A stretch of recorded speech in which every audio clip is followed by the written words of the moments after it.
Good morning! Umagang kay ganda mga baby loves ko. Ako ngayon ay nagluto ng galunggong. Ayan. Masarap ito baby love. Ang ginawa ko dito sa galunggong, prinaid ko muna yung galunggong at saka talong. Yan.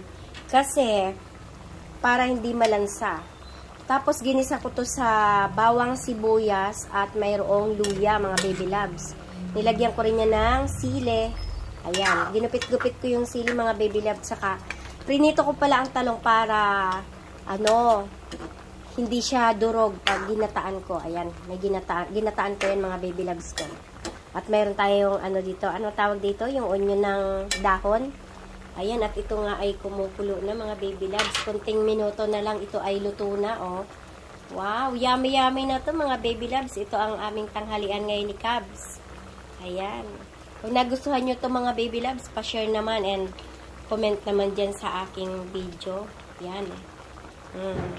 At papalo naman ang page ko. Ayan. At yung YouTube channel ko na Shelfos TV. Yun lang mga baby loves. Thank you and bye-bye. Ingat palagi. Good vibes lang.